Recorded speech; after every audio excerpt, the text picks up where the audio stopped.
Okay, so this is the story of my paternal great-grandfather and who is his father. And I've been researching my family since about 2006. And the title here is, who is his father? Edward Roberts, Thomas Baker, or someone else entirely. And the link down the bottom there is my blog post that Christine referred to, which was subject to peer review on last Saturday. So thank you everyone who contributed to that. This is going to be a little bit of a fuller story, but if you want to follow up, you can have a look at my blog. So Edward first appears in the 1871 census, aged 3, born in Westerham, Kent.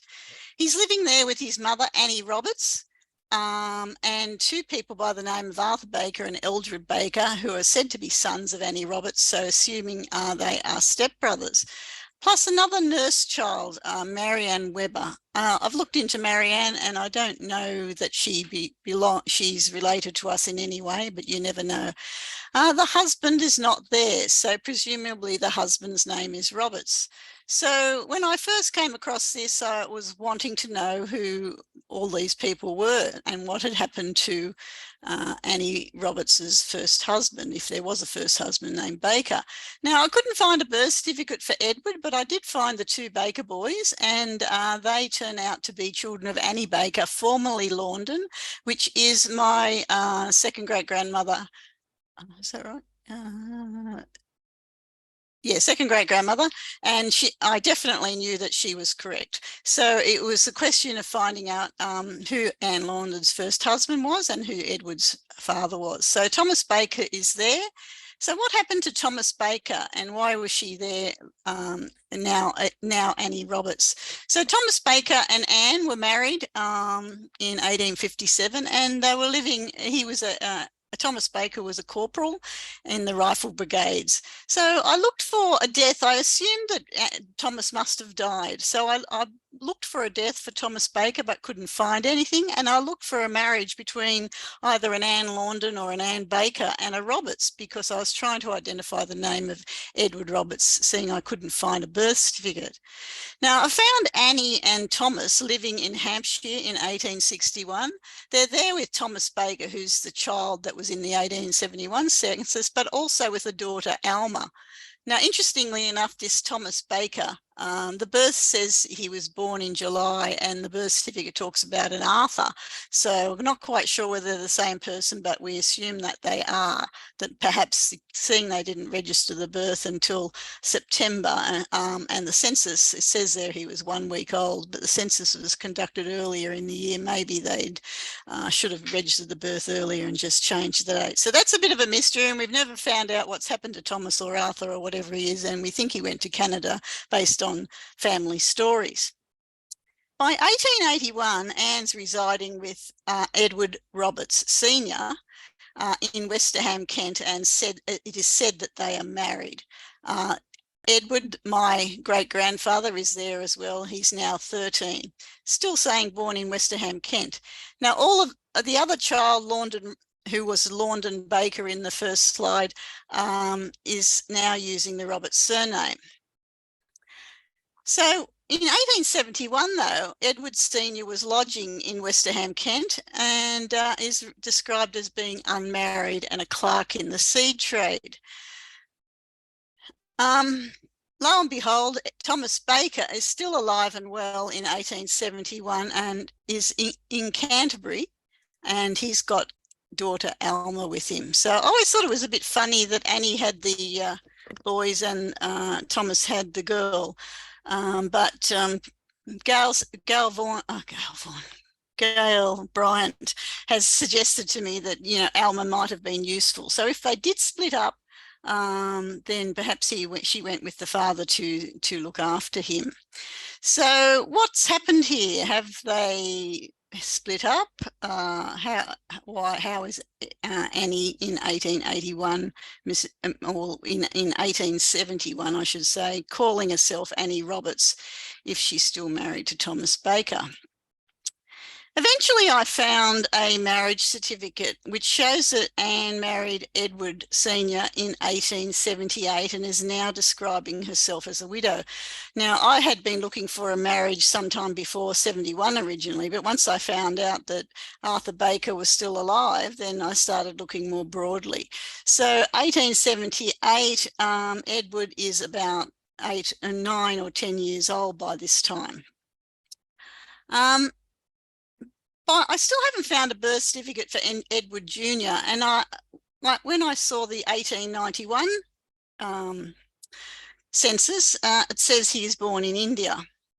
Now, this wasn't as surprising as it might seem, because there had always been this family story. My mother and her siblings always used to talk about how their grandfather, quite proudly they used to say, it was a boy soldier in India. And they also had this box that was referred to as Grandpa's box, which was on the back veranda at Haberfield for many, many years, and described as they used to play in the box and play hide and seek. So, and that it was from India. But no one could ever give us any details, and we didn't really know how true that was. And thinking about it here, if he's in England in 1871, he would have either have and 1881, he would have either have had to gone before he was 3 or after he was 3, and it seems unlikely, but maybe it's true. There's all these other threads connecting him to India. He would have been old enough to give this information himself at that time. But he was known as a teller of tall tales, so I wonder whether it's exaggeration or fancy on his part. Anyway, that sent me off on lots of tangents, looking for baptisms and birth registrations in India, looking for records of either Arthur Baker or Edward Roberts in the British Army, but I wasn't able to turn up anything. Although Thomas was a soldier, he never went to India. Edward Jr. did actually join the army, but and his regiment did go to India, but it was after he had been retired due to illness. So maybe he just wanted to have had some connection to India. We don't know. Anyway, it took me about 15 years to find this birth registration. And it was all thanks to COVID, really, because I was sitting here one day thinking, oh, I better look that up again. I should look it up again. I had been looking at the GRO for many, many years. I'd purchased many, many certificates. And here was a certificate, a birth registration of the 7th of August, 1869 for Edward Roberts Baker at Westerham, Kent. All the things that I'd been looking for. So it wasn't all these surrounding suburbs that I had actually purchased things for. It was the exact place. So where had it been all this time? My only thought is that I think the GRO has recently done a digitisation program, so perhaps they found it was missing from the register during that program and put it on there. Anyway, I was very grateful to see it, but it's through a spanner in the works, because it's saying that Thomas Baker was the father of Edward Roberts. Now, Anne names Edward with the middle name of Roberts. So why is that? Is that because that's his real father, or is he a family friend? It's very unclear. So based on the paper records, I'm still thinking at this point that Edward Roberts is still my best bet, because Thomas Baker's not living with them and she's calling herself Mrs. Roberts. So it's all very circumstantial. But anyway, what about DNA, and what is the DNA telling us? So I had researched both Thomas Baker and Edward Roberts quite extensively. And Thomas Baker's family came from Kent, his father from Dorset. And I first tested in 2010. So, and my mother's siblings, I've got 4 siblings tested, various other cousins, and no one has any matches on the Baker line. No one has any matches on the Inkpin line. But we do have lots and lots of matches through Anne Launden and going back many, many generations. So his mother is definitely his mother, but Thomas Baker, not sure. So because I thought it would be Edward Roberts, I wasn't quite so surprised about not having any matches on Thomas Baker. But after all these years, I only had one very small, unconfirmed match. It was only at Ancestry. I think it was about 15 centimorgans, but it was a seventh cousin match on the Roberts line. So I've been very skeptical, a bit like Joe was saying earlier, very skeptical about that. And the Roberts Day line, which is John Roberts's mother is a day, is a one of those lines that's in a lot of the US Utah types. It goes back to royalty. And so at Rootstech, I had hundreds and hundreds of relatives, according to them, through this Roberts Day line, but no DNA matches. And you'd think that within that line, a lot of those people would have been DNA tested. So why was that? I also had no matches on the Tweed line. And again, definitely sure that Anne is his mother. So I remained in a quandary about this, about whether his father was Thomas Baker or Edward Roberts. And it was this time that I started to think, was it someone else entirely? Now, in December 21, I found two second cousins that I didn't know I had. These people are all siblings, so 5 siblings of mum's cousin. Now, in 2013, I met 2 of them, and I thought that was it. One of them kindly agreed to test for me. The other one never did. Now, when I discovered I had these extra 3 cousins, I asked all 5 to test at Ancestry for me. Now, 4 out of the 5 tested in December 2021. And then eventually we put the results on GEDmatch, FTD and MyHeritage so that we could get the chromosome data to study what those matches were telling us. At first, I was a little bit disappointed because mostly they matched the same people that mum did, and until I looked a bit more closely. And the first group that I wanted to look at was these 3 matches here, WC, SH and SB.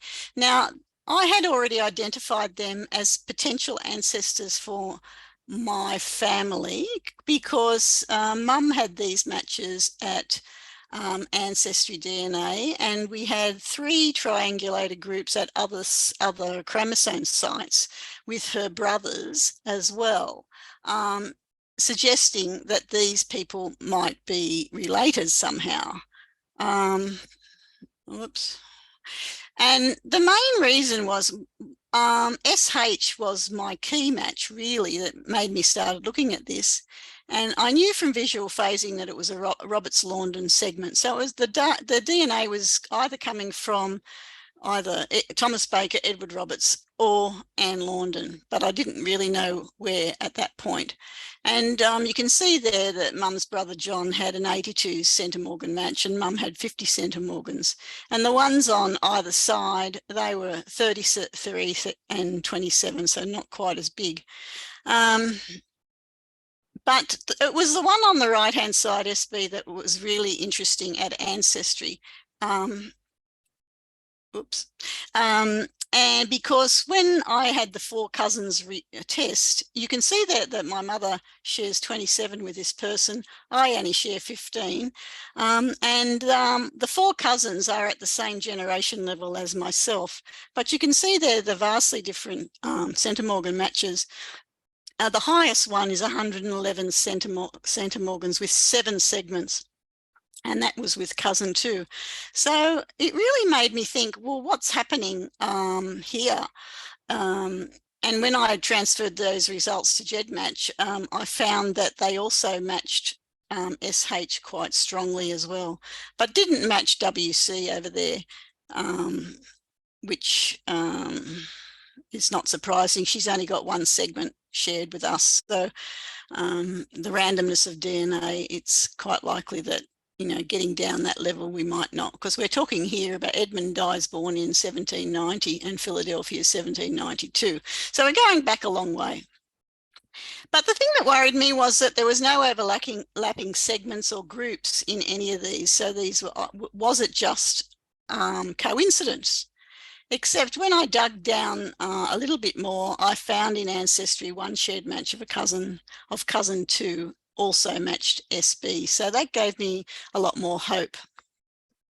So what was going on up here with Edmund Dye and Charlotte Horsnell? Because this is where SB comes into the picture.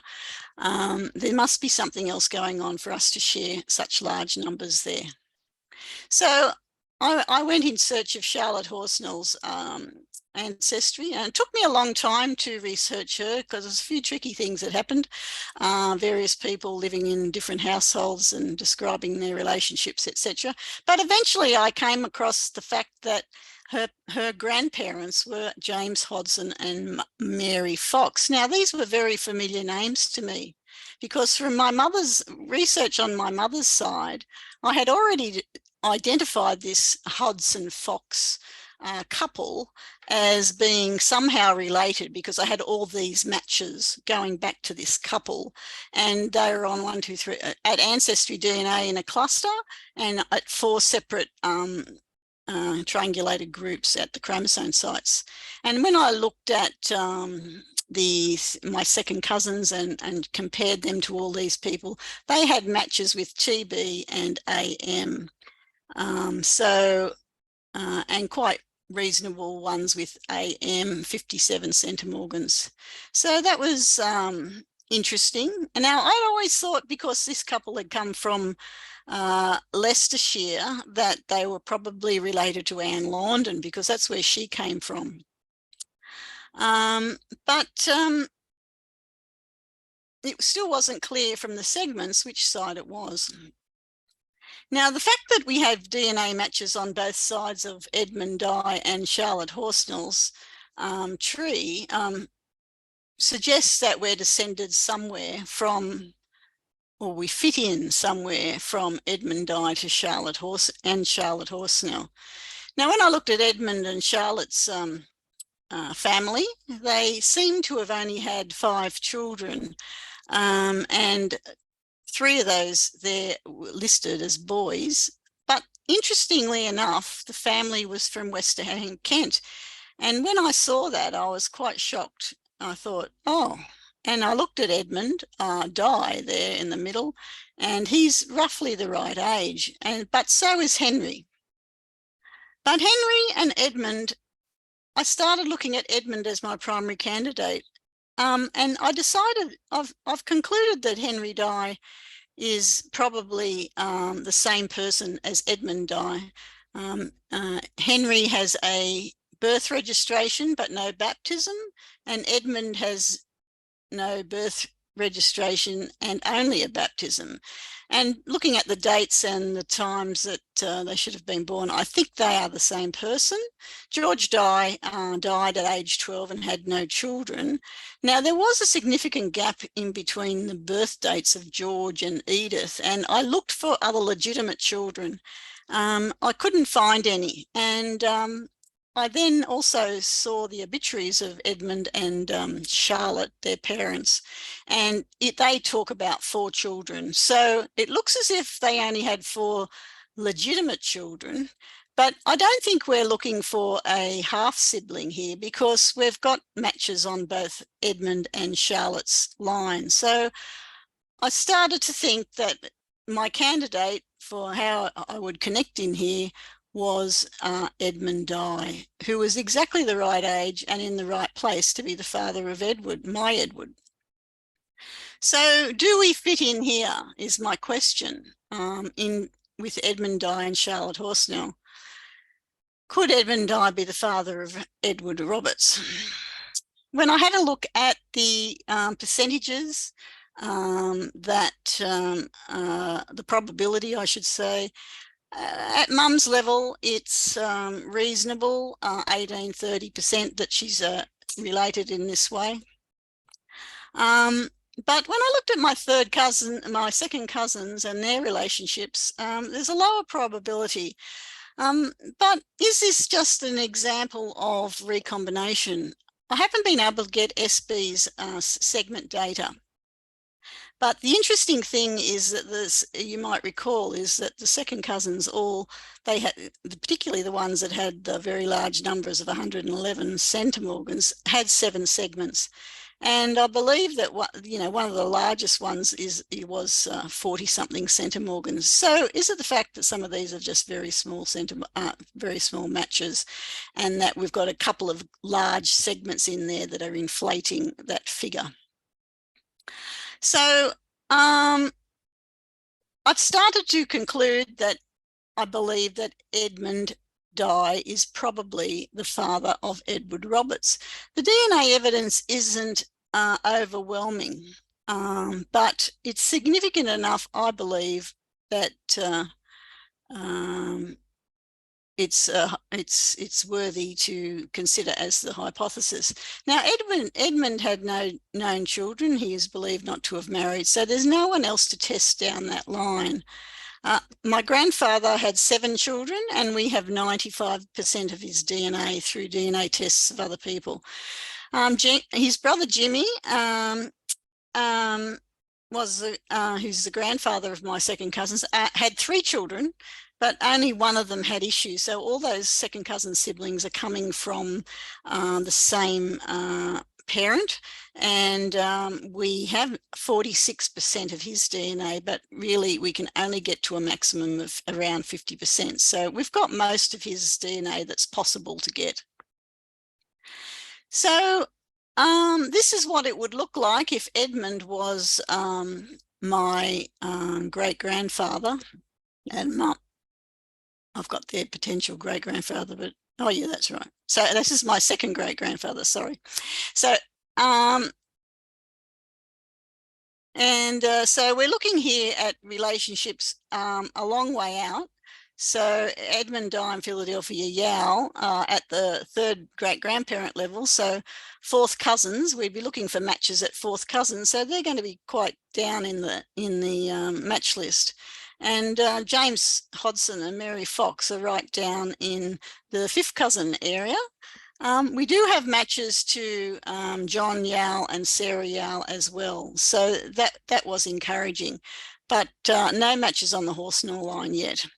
But based on the relative ages and the lack of descendants, most matches are going to be in the 4th to 5th cousin range. So we're going to be looking down in the smaller segment area. So really it's about interrogating the segments that are shared with matches and looking for triangulation, and then seeking out information from other people who haven't provided trees. They're going to be the clues to firm this up. So Edward Roberts was born 1869 according to his birth certificate in Westerham, Kent.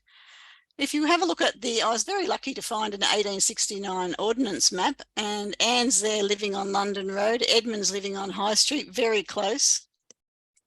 If you look at the proximity of where people were at the time, Thomas Baker came to Westerham, Kent by 1865 when his son Eldred was born.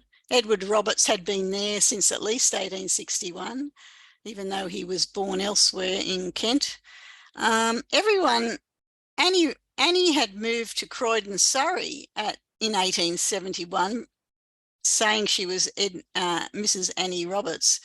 Perhaps that was for respectability, but Edward continued to live in Westerham. So everyone was around Westerham at the right time. Edward didn't marry Anne Launden until 1878, presumably after Thomas Baker died. We have not been able to find a death certificate for Thomas Baker, but he did die before 1880, which was suggested on the marriage certificate of Alma. So marrying in 1878 seems likely to have been after his death. So Edmund Dye, also living in Westerham, Kent. He was born in Sundridge, Kent, but he was living in Westerham from at least 1861 until he died in 1880. He's in both censuses in Westerham. No evidence that he ever married, had children, or is in the military. They're all in the right place at the right time, but the DNA evidence is pointing to one man, so is that enough? What about Y DNA? We don't have any matches. I've had a second cousin and my uncle test the big Y, no matches at all.